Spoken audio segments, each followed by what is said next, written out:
नमस्कार, बहुत स्वागत है आपका। आप देख रहे हैं ग्रैंड धर्मा सन्मार्ग। कार्तिक के महीने में वैसे तो पूरे महीने में ही कुछ ऐसी चीज़ें हैं जो बिल्कुल भी नहीं खाना चाहिए, क्योंकि पूरा महीना ही पर्व त्योहारों से भरा पड़ा है।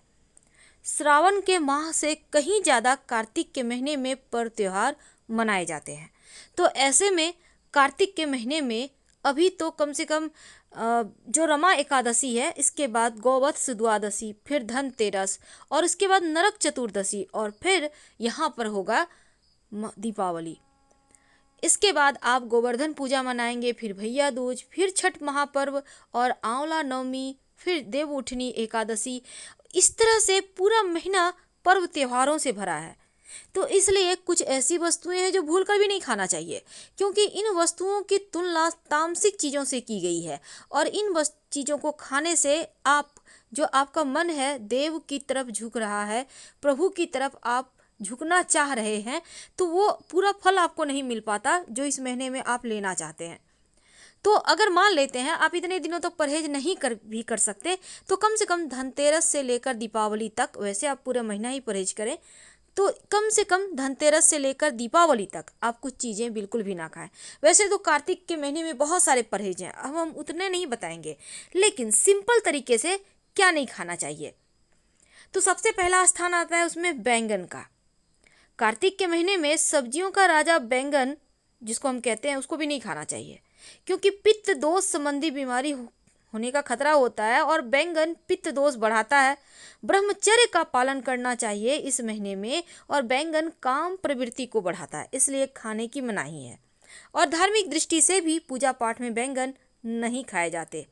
अब जैसे लहसुन प्याज, इसको तो आप छोड़ ही दें, लहसुन प्याज वैसे भी तामसिक भोजन है।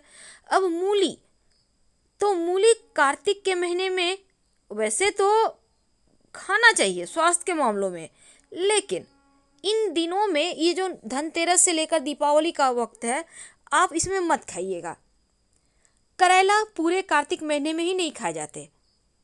करेला का सब्जी कार्तिक में नहीं खाए जाते, क्योंकि करेला वात कारक सब्जी है और कभी कभी इसमें कीड़े भी लगते हैं, इसलिए कार्तिक के महीने में करेला खाना अच्छा नहीं माना जाता।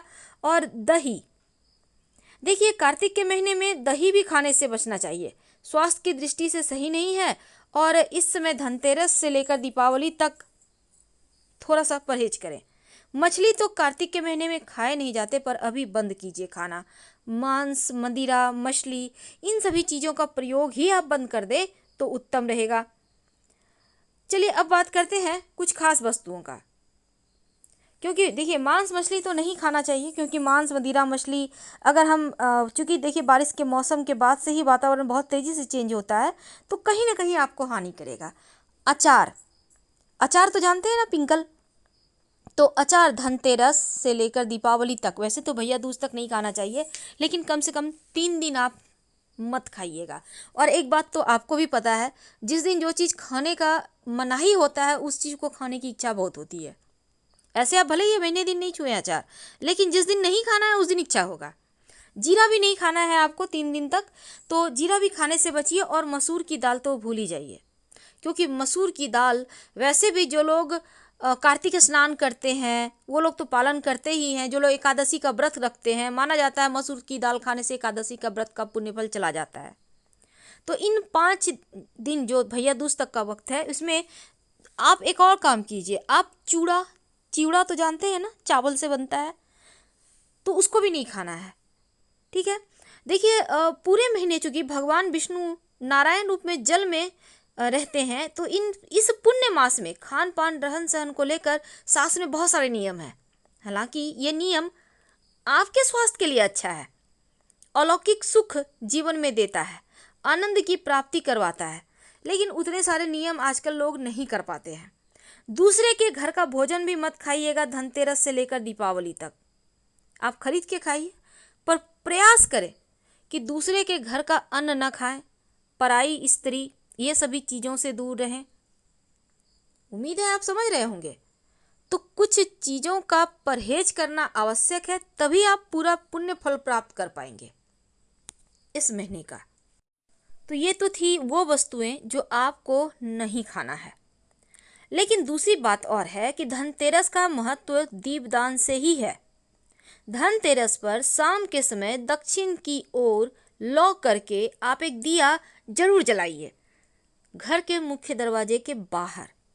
परिवार के सदस्यों की अकाल मृत्यु और दुर्घटनाओं से रक्षा होती है। और धनतेरस पर स्थिर लग्न और शुभ चौघड़िया मुहूर्त में अगर आप खरीदारी करते हैं तो ये सबसे शुभ होता है, सबसे अच्छा होता है। तो वैसे तो सुबह 8 से 10 के बीच आप खरीदारी कर सकते हैं, इसमें वृश्चिक लग्न रहेगा।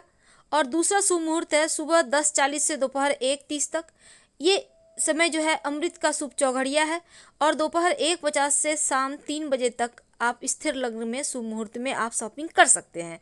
इसके बाद 3 से 4:30 तक राहु काल है। आप इसमें जो खरीदारी है, शॉपिंग है, मत कीजिएगा। शाम के समय शाम 6:30 से रात 8:30 के बीच स्थिर लग्न है। इस समय पूजा पाठ करें। और एक और ख़ास बात, पूजा कैसे करेंगे। देखिए, पूजा स्थान पर चावल या गेहूं की छोटी ढेरी बनाकर उस पर देसी घी का एक दिया जलाकर रखें। माँ लक्ष्मी का ध्यान करते हुए आप श्री सूक्तम का 3 बार पाठ करें। फिर सभी देवी देवताओं को मिठाई, मीठे व्यंजन का भोग लगाएं और परिवार सहित इसको प्रसाद के रूप में ग्रहण करें। तो सिंपल तरीके से आप पूजा कर लें तो माँ लक्ष्मी की कृपा पूरे साल बरसती है। तो ये धनतेरस, इस बार की दीपावली और धनतेरस खुशियाँ लेकर आ रही है। खुशियों वाली धनतेरस है। समय का फ़ायदा आपको उठाना है। लेकिन एक छोटा सा प्रयोग भी किया जाता है धनतेरस से लेकर दीपावली तक।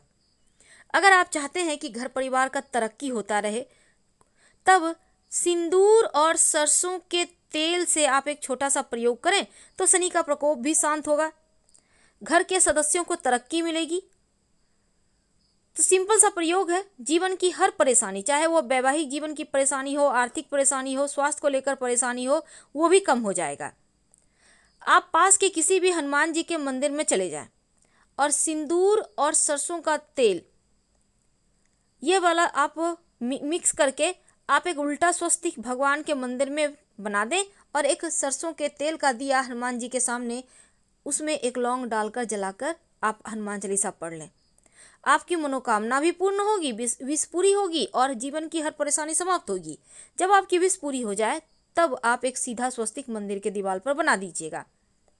वैसे तो सिंदूर और सरसों तेल का उपाय से निगेटिव एनर्जी भी समाप्त होता है। घर के मुख्य दरवाजे के बाहर आप स्वस्तिक का निशान जरूर बनाइए, या तो सिंदूर सरसों के तेल से या फिर चावल और हल्दी के घोल से।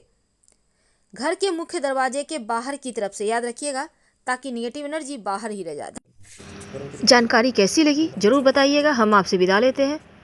प्लीज़ लाइक कर सब्सक्राइब करें, अपनों से शेयर करें और कमेंट में हर हर महादेव जरूर लिखें। धन्यवाद।